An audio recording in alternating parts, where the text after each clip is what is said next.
besok tanggal berapa ya?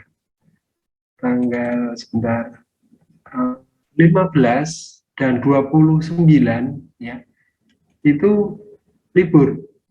Yang besok hari Jumat itu libur karena ini ya, hari raya keagamaan. Kemudian yang tanggal 29 itu karena cuti bersama, ya menjelang hari raya. Tapi yang 29 tidak usah kita pikir dulu ya, yang kita pikir yang depan saja. Nah, itu saya tawarkan ke adik-adik. Yang jelas kemarin ada pengumuman dari Kaprodi, Pak Heri, bahwa dosen diminta untuk mengganti di hari libur itu. Nah, untuk Jumat besok, saya tawarkan beberapa alternatif. Silakan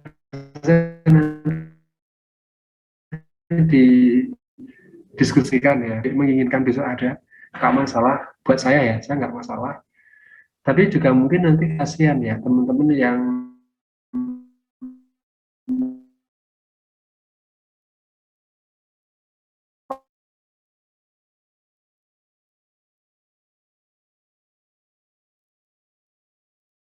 tetap dilaksanakan kuliah hari Jumat jam 1. Tapi kita undur ya, karena itu jam 1 mepet banget dengan Jumatan itu. Saya belum, mungkin pas masih di jalan ya. Jadi kalau tetap hari Jumat ya mungkin kita mulai 1:30 ya. Nanti selesainya saya menyelesaikan ya. Itu opsi pertama. Dan karena hari raya ya Vicon ya. Vicon saja, karena di kampus kan pasti tutup itu. Ya kalau adik-adik menginginkan hari besok Jumat. Terus bagaimana untuk yang tidak hadir? Saya selalu punya ketentuan bahwa untuk kuliah pengganti, ya, saya angkat semuanya hadir. Gitu. Jadi mungkin nanti saya diingatkan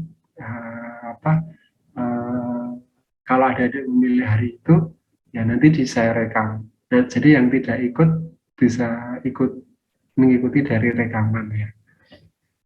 Opsi kedua, saya tawarkan hari Sabtu.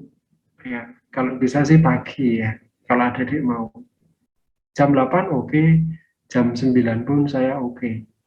Dan karena hari Sabtu lebih aman juga, mungkin ada yang merayakan juga menggunakan Vicon ya. Itu kalau ada adik menginginkan hari Sabtu. Atau yang ketiga, kita bicarakan minggu depan. Ya, minggu depan. Jadi ya sudah, sementara di minggu ini nggak ada pengganti, nanti kita bicarakan saja minggu depan. Itu opsi ketiga. Jadi silahkan adik-adik untuk merundingkan, nanti keputusannya disampaikan ke saya. Itu yang pengumuman yang berapa tadi? Yang kedua ya. Kemudian yang ketiga, saya akan menjajaki ini dulu ya, yang adik-adik berikan, yang adik-adik terima dari Pak Cecep sampai seberapa jauh ya, karena saya tidak ingin ada materi yang terlewat ataupun sebaliknya ada yang overlapnya terlalu banyak. Baik, kalau itu untuk mempermudah saya coba share ya, saya coba share. Ini kelihatannya sementara saya stop dulu untuk share QR code-nya. Nah, saya akan sebentar ya, akan share screen tentang sebentar.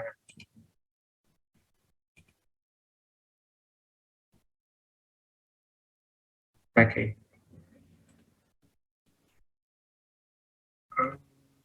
Tolong adik-adik perhatikan ya, ini ya materi yang saya share. Ya.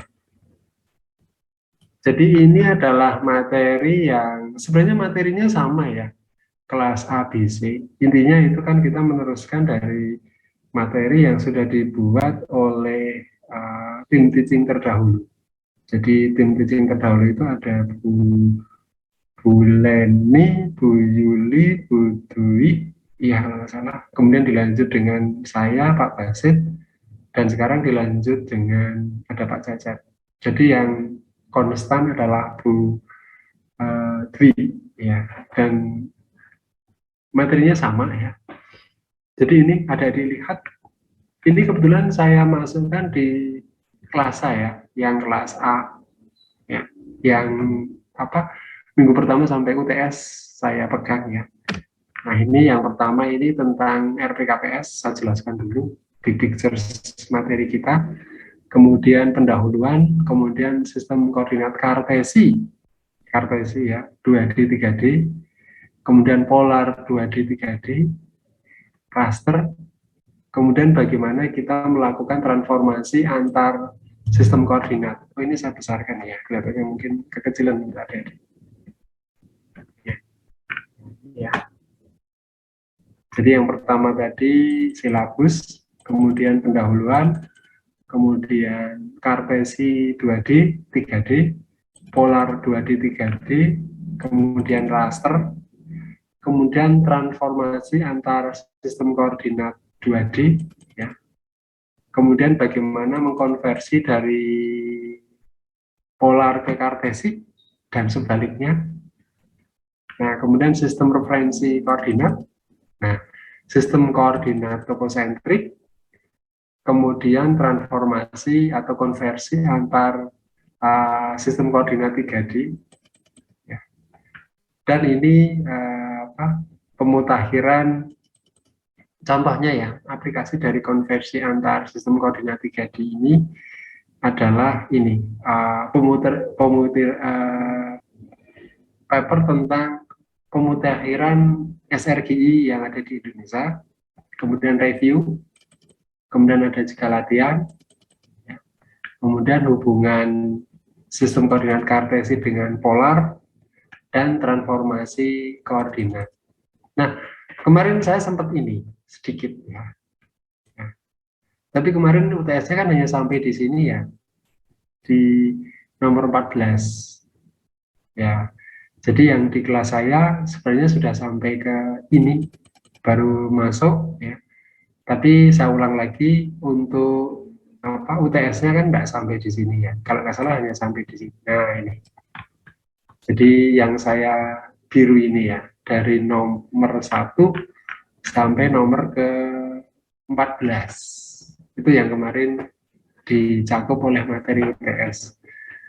Nah, saya ingin klarifikasi saja, apakah di kelas ini juga sudah sampai di sini atau belum ya? Mungkin ada yang bisa memberi masukan ke saya. Silakan. Silakan siapa yang bisa memberi masukan ke saya? Karena kan saya bukan peramal ya, jadi kalau saya tidak diberitahu oleh adik-adik, saya nggak ngerti saya nggak ngerti adik-adik sudah sampai belajar sampai di mana.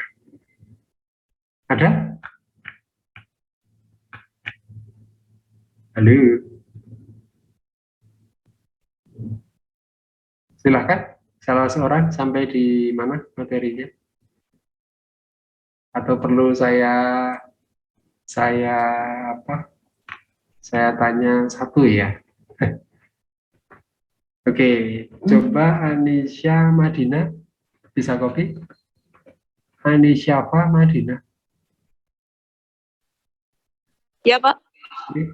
Materinya sampai di mana ya? Yang sampai polar. Kalau nggak salah sampai polar, Pak. berarti sampai nomor berapa nih? Kalau di sini. Ini? Betul? Anisha, betul? Halo? Halo? Anisha? Ya, gimana, Pak? Sampai di sini? Atau di Ya, yang kartesi polar, Pak. ini? Di screen ini Ya. yang saya tunjukkan? Ya, betul, Pak. Oke. Baik. Saya cek satu lagi. Mayang mungkin? Bisa open mic? Halo? Maya kan? Menurut saya, setahu saya sama kayak Anisha kok, Pak. Oh, di Polar ini ya? Iya. Oke, baik. Saya coba download ya. Nanti kita lihat bareng-bareng isinya sama nggak? Oke, sebentar. Oke, saya download sebentar. Oke, kemudian saya buka.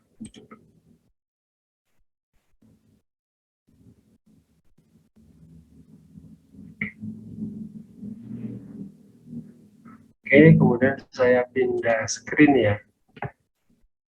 Saya pindah screen. Ya, apakah ini? Maya? Iya, Pak.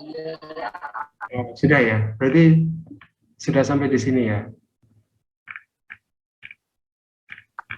Sudah, Pak. Oke. Kalau untuk sistem transformasi 2D, apakah itu Alvin ataukah confirm? Sudah. Halo, Maya? Halo? Halo?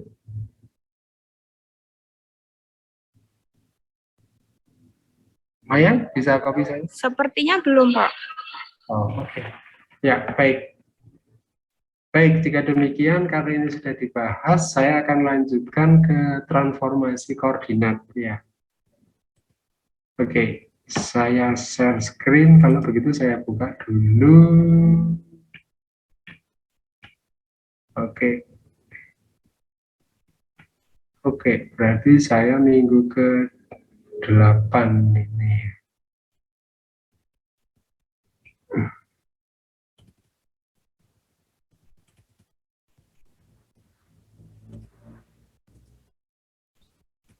Oke, saya share screen. Nah, berarti nanti segera aja ini saya upload di Master ya. Dan adik-adik bisa ambil filenya ya. Oke, jadi ini kita akan membahas transformasi dalam sistem koordinat 2D ya. Jadi kalau 2D itu kita melakukan transformasi dalam bidang ya, bukan di ruang. Kalau di ruang itu 3D ya. Kemudian apa sih yang diharapkan setelah adik-adik mempelajari materi ini? Jadi adik-adik tahu apa itu pengertian transformasi koordinat 2D, kemudian bagaimana konsepnya, kemudian lebih spesifik lagi di sini kita berikan sebangun dan afin. Ya.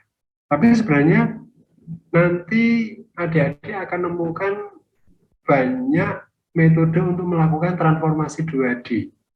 Tapi yang paling banyak ya afin, sebangun atau konform, kemudian afin, kemudian ada lagi polinomial. Polinomial nanti ordernya berapa ya? Ada order 1, order 2, order 3. Ya. Kemudian ada juga proyektif. Ya. Kemudian ada lagi proyektif, DLT, direct linear transform, atau yang lainnya. Jadi intinya adalah cukup banyak model matematik yang bisa kita gunakan untuk transformasi koordinat 2D. Nah, kemudian setelah adik-adik tahu konsepnya, adik-adik bisa melakukan hitungan.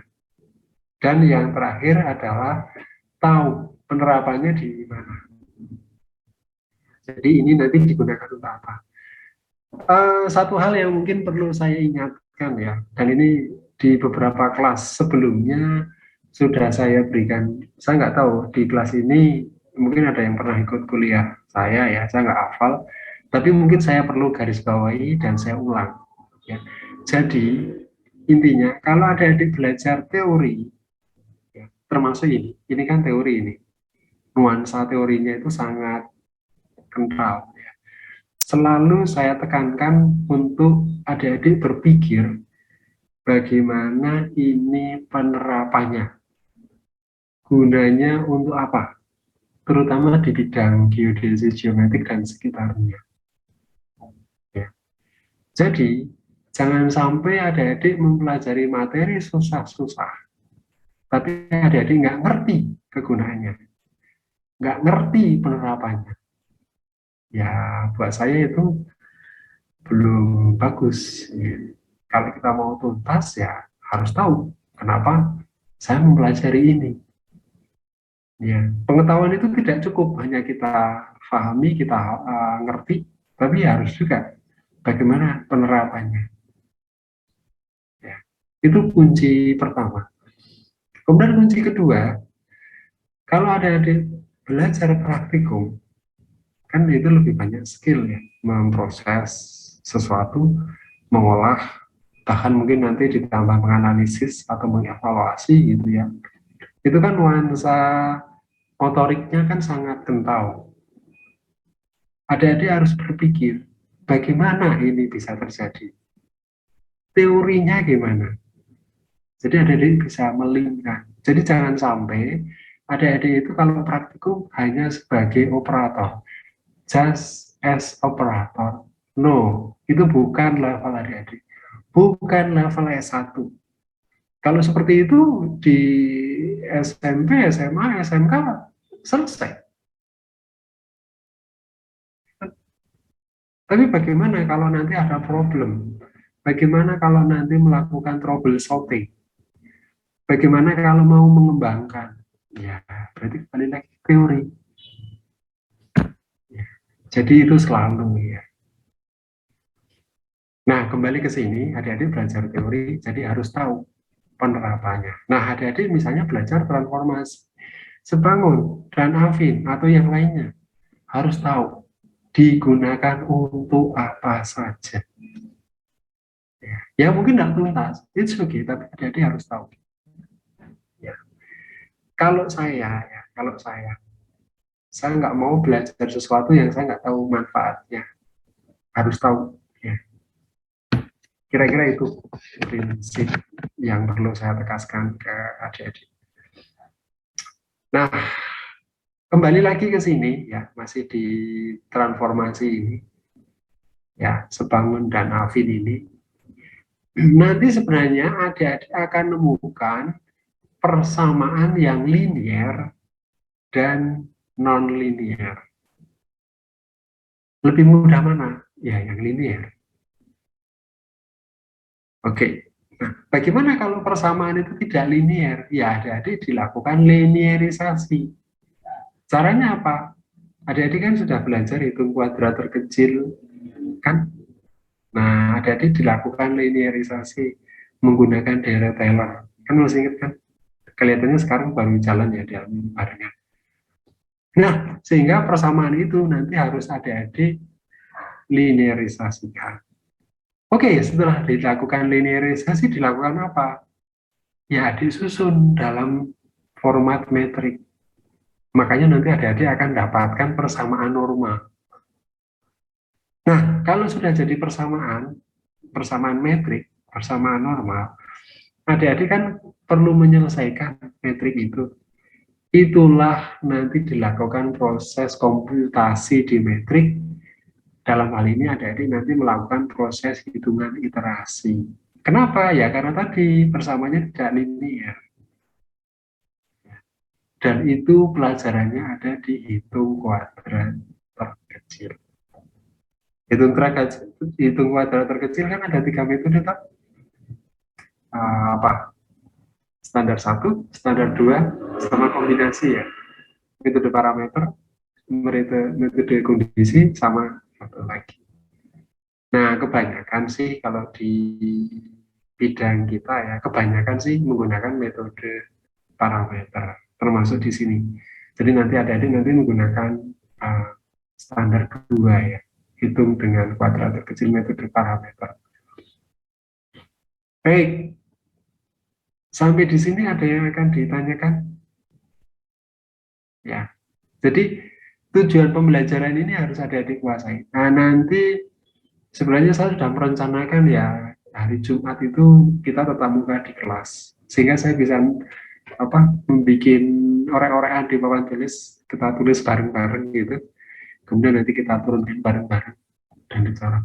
Cuma sayang besok ini ya apa itu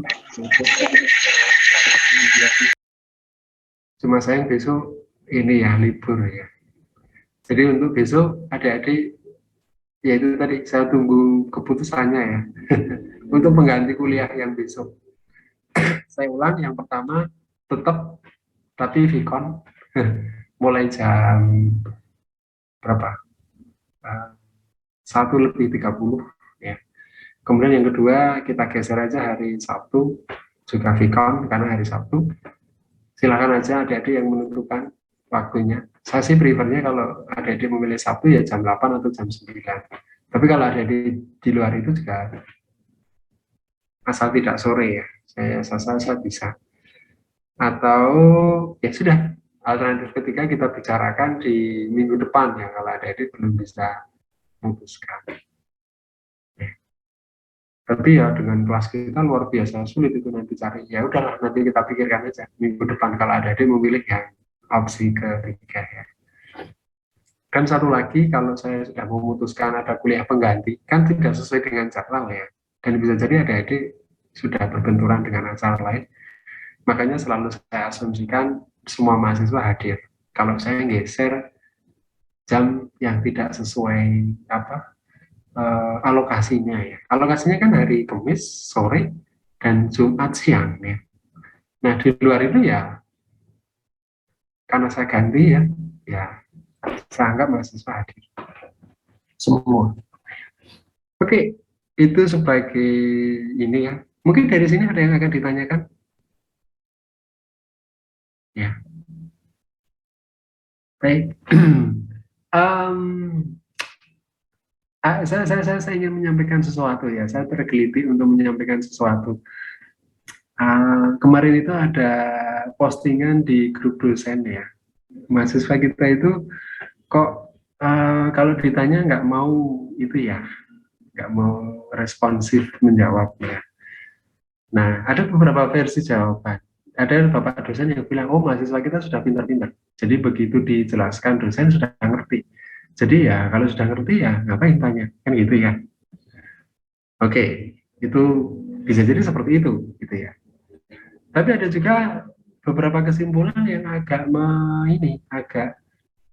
cukup mengagetkan saya. Saya nggak tahu ini valid atau tidak. Mahasiswa kita kalau jawab atau responsif nanti dibully oleh teman-temannya karena lebih pintar. Apa betul seperti itu ya? Kalau betul, saya jadi prihatin ya kalau ada kayak gitu ya.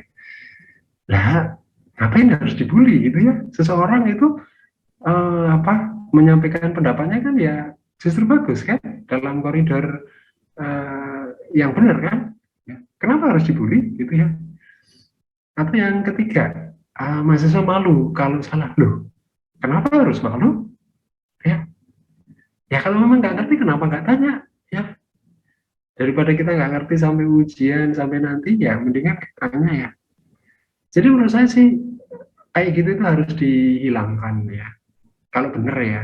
Yang pertama kalau ada yang tanya kelihatan pinter nanti dibully oleh teman-temannya. Aneh gitu. Buat saya itu belum dewasa. Masih harus belajar untuk jadi dewasa kalau seperti itu. Kalau itu betul. Yang kedua, apalagi itu, loh kenapa harus malu gitu ya? Saya sih berharap kalau ada adik tidak bertanya itu berarti ngerti ya, langsung tahu. Jadi saya sih harapannya seperti itu. Kemarin saya memberikan kuliah untuk mahasiswa UPN, ya saudara muda adik kan ada itu UPN, banyak yang banyak dan pertanyaannya bagus-bagus. Ya itu saya hargai. Ada juga baru saja tadi saya rapat dengan BIG siang tadi, banyak dari ITB, dari ITS, kemudian dari yang lainnya. Ya karena ada beberapa hal yang harus saya luruskan, ya saya harus ngomong dan saya ngomong lugas di situ, gitu ya. Ya, jadi menurut saya itu satu sikap yang nggak bagus ya kalau kita itu harus ngomong di forum, misalnya meluruskan, mengklarifikasi, atau memberikan penjelasan, ya harus ngomong gitu ya. Tapi kalau uh, memang saatnya tidak ngomong ya nggak usah ngomong, kan seperti itu. Jadi kita harus wise gitu ya. Ya, jadi pesan saya ya, kalau nggak ngerti tanya.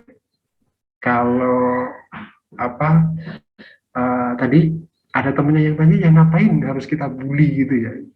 Justru itu kita hargai ya. Justru ada temen yang mau tanya itu harus kita hargai. Oke, saya nggak tahu ya mungkin adik-adik rasakan sendiri aja ya. Oke. Kalau saya sih asumsi saya sih nomor satu, mahasiswa nggak mau tanya karena memang sudah ngerti. Berarti kalau seperti itu nanti ekspektasi saya saat kita bikin soal nilai adik-adik ya yang B itu beberapa lah, lainnya di atasnya ya. Harusnya seperti itu. Nah, berarti itu nanti yang saya pegang ya, karena kan adik-adik kan sudah ngerti ya. Kalau ngerti kan nilainya pasti bagus. Ya.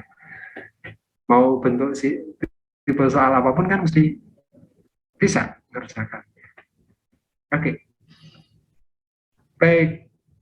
Oh ya, dan satu lagi, untuk saya, adik-adik boleh tanya dengan 3 cara. Boleh speak up langsung. Jadi pas saya ngomong, adik-adik langsung potong, boleh. No problem, saya tidak tersinggung, nggak masalah. Atau yang kedua, kalau adik-adik mau agak ya mungkin nggak enak ya, boleh raise hand. Kan nanti saya kelihatan, oh ini ada yang raise hand. Atau yang ketiga, ditulis di chat. Misalnya ada problem dengan apa itu mix, ya kan bisa juga ditulis ya. Ya. Jadi silahkan menggunakan salah satu dari 3 cara. Langsung speak up, tulis di chat, atau tadi raise hand. Nanti saya respon. Oke, saya coba cek di chat, ada nggak? Oh, belum ada. Yang raise hand, saya cek, belum ada juga yang raise hand. Oke, berarti kita lanjut nih ya. Nah, ini tadi tentang apa ini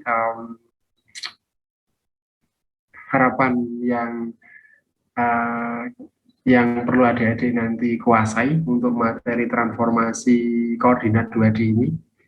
Nah, sekarang kita lanjut. Nah, ini sebenarnya nanti adik-adik bisa tanyakan di diri sendiri ya.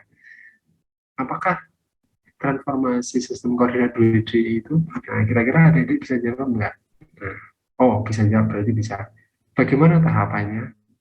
Bagaimana model matematiknya untuk sebangun? Bagaimana untuk afid? Oke ya. Nah, kemudian saya lanjutkan. Nah, prinsipnya sebenarnya simpel transformasi. Jadi adik-adik lihat ini ya. Ini, nah sekarang kita ke konsep dasar transformasi ya. Transform itu kan bahasa sederhananya kan perubahan ya, perubahan dari satu bentuk ke bentuk lain, dari satu sistem ke sistem lain. Ya. Misalnya ini ya, ini ada satu, adik-adik lihat di kotak ini, sudah ya. Nah ini katakanlah ini sumbu koordinatnya kan ini y-nya, ini x-nya. Nah kemudian ada objek ini, nah, yang saya kotak ini ya, kuning yang agak blur ini ya. Nah, dia itu berubah menjadi yang kuning besar. Berarti apa ini? Berarti ini adalah translasi bergeser. Jadi dia bergeser.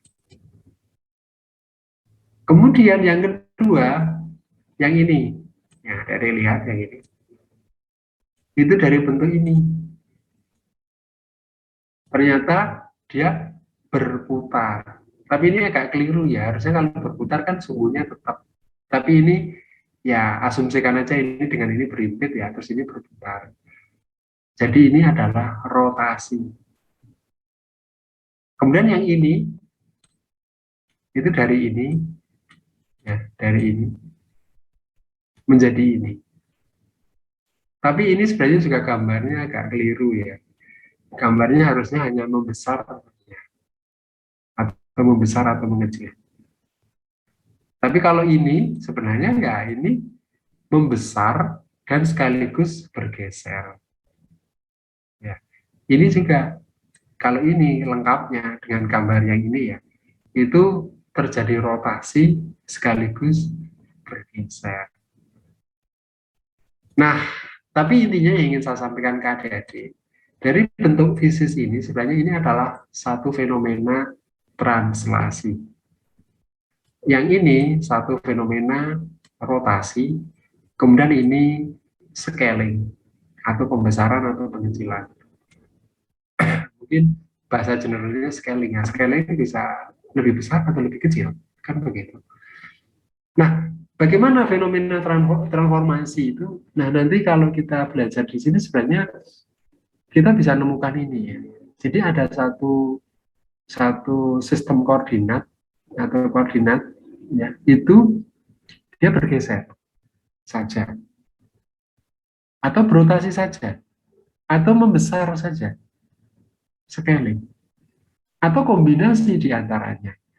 Misalnya kombinasi ya sistem itu bergeser sekaligus berotasi. Bisa.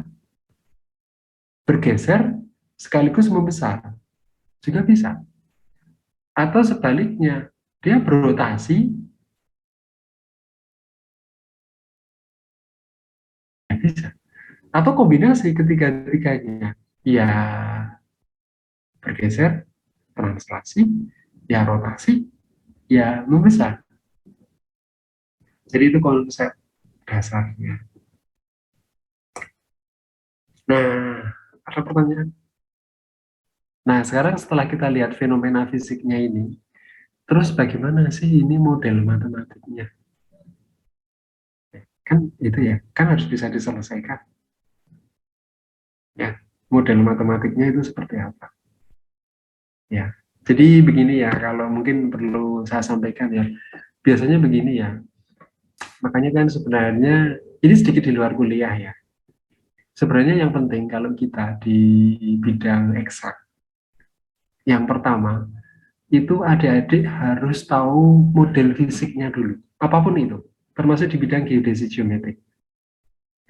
Nah, setelah adik-adik tahu model fisiknya, ya, fenomena fisiknya, adik-adik membuat model untuk menjelaskan fenomena fisik tadi.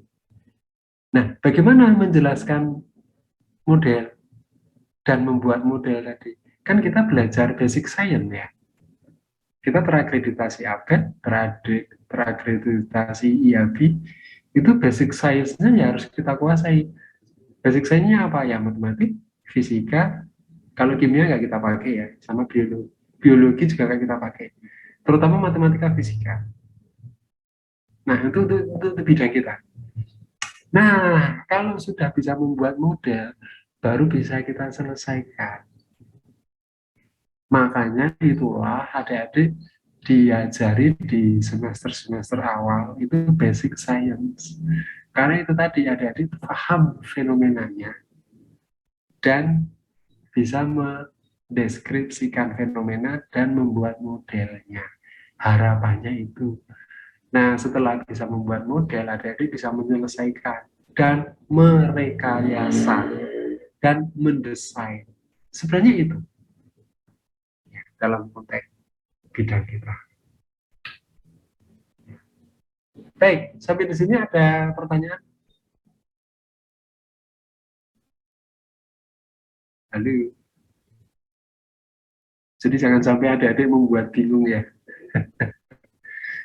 Jangan sampai bingung ya. Oke. Nah, sebenarnya begini ya, kalau adik-adik tahu konsepnya, misalnya matematika, fisika, atau basic science itu, nanti kalau adik-adik belajar di level yang lebih tinggi, ya itu nggak akan kesulitan. Saya belajar matematika, fisika, kimia, ya. Kimia ada juga ya, biologi, ya. Tapi kalau biologi sih saya, karena saya dulu ambilnya A1 ya, kan biologinya minim gitu ya. Itu kan sudah lebih 30 tahun, saya masih ingat loh. Nah, saya menjelaskan optik, saya masih ingat pelajaran optika fisika di SMA. Saya disuruh menjelaskan radar, saya tahu persis teori getaran dan gelombang yang ada di SMA. Ya, saya masih ingat. Diferensial, aljabar, vektor, saya juga masih. Intinya ya, itu tadi saya tekankan ke adik-adik, kita menguasai materinya, konsepnya. Sehingga mau kita pakai untuk apapun ya mudah. Tapi kalau kita hanya hafalan ya ya sudah, hanya bertahan beberapa hari atau beberapa minggu, habis itu hilang ya. Jadi saya tekankan ke adik-adik, mumpung ini kan adik-adik masih di awal-awal ya, hal-hal yang basic itu harus dikuasai. Kalau kita memang mau menekuni di bidang ini ya, science ya, science and technology. Tapi saya juga membuka kemungkinan ya, kan bisa juga adik-adik setelah katakanlah nanti sekian tahun bekerja di belajar di geodesi, memutuskan untuk tidak murni bekerja di geodesi geomatik. Oh sebentar ya, sebentar.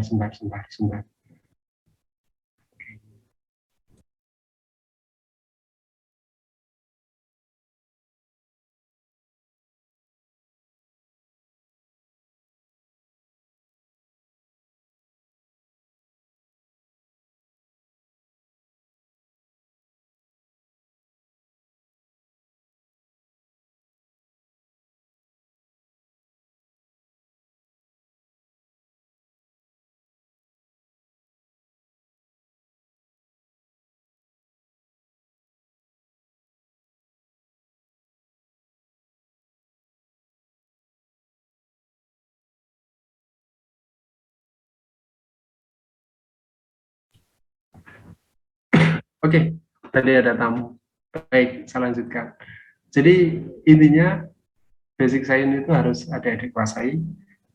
Kemudian yang kedua, tadi saya sampaikan bahwa kemungkinan kan ada juga dari sekian ratus mahasiswa ya. Mahasiswa baru kan 130 sekian ya. Itu semuanya tidak, bisa jadi tidak nanti tidak menekuni profesinya itu sesuai bidangnya, geodesi geometrik.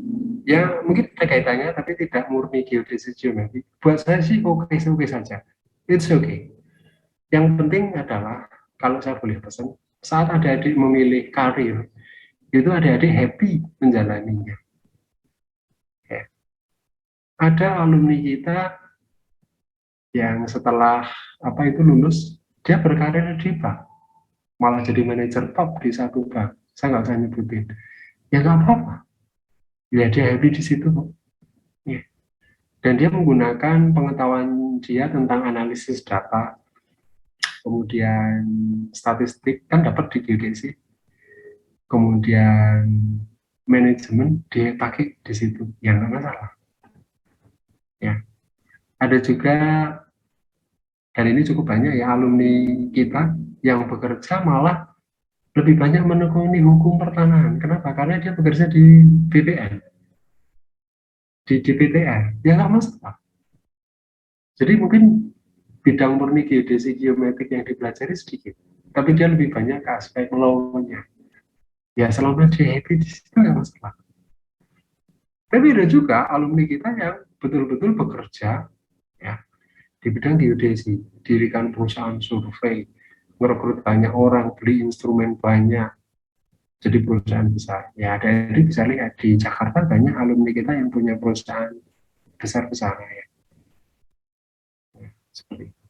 Tapi ada juga alumni kita yang lari ke IT, ya dia malah menekuni data science, big data, ya nggak masalah. Ada juga yang lebih ke nekuni ke NGO, kerja di semacam LSM tapi ke bukan ke UNESCO, ada juga alumni kita. Itu oke, nggak masalah ya. Jadi yang penting adik-adik happy dan uh, uh, di bidang itu ya. Jadi jangan sampai apa bekerja itu tidak happy ya. Oh iya, ini kita sampai jam berapa ya? Saya agak lupa ini. Sebentar saya ceknya ya. Nah, sebentar. Oh, kita sampai jam berapa ya? Sebentar saya cek sebentar.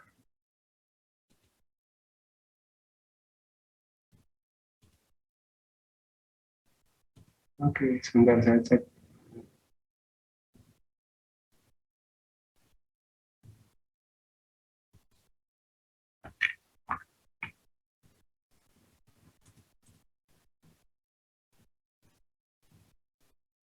Oke, sebentar ya. Di saya agak lupa ya.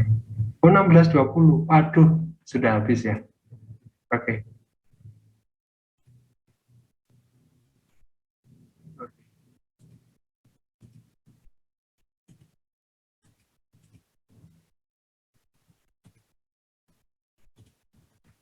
Oke, ternyata tinggal 2 menit.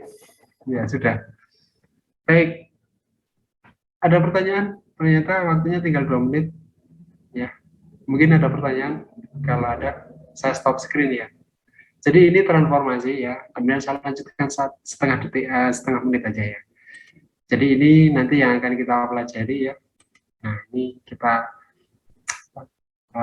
nanti saya posting di Simaster, adik-adik download, adik-adik pelajari. Dan kita bahas di pertemuan berikutnya ya. Ya, kalau saya sih merencanakannya setiap ini ya, setiap Jumat kan 2 jam. Itu kalau di jatah normalnya sih kita ketemu langsung ya di kampus ya. Tapi kalau yang 1 jam, apalagi sore kayak gini kan nanggung ya. Kalau ketemu di kampus nanti sudah mepet mau buka puasa juga gitu ya. Ya kalau pas tidak puasa sih mending gitu ya. Oke, tadi saya hanya menjelaskan awal tentang ini. Nah, ini masih ada 1 menit. Kalau ada yang mau tanya, oh sambil saya share screen ya tentang tadi tentang apa absen ya.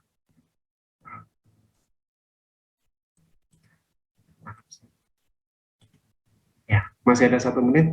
Kalau adik-adik akan absen ya. Atau ada yang belum berhasil, silakan aja ditulis di chat. Nanti saya intervensi di si master.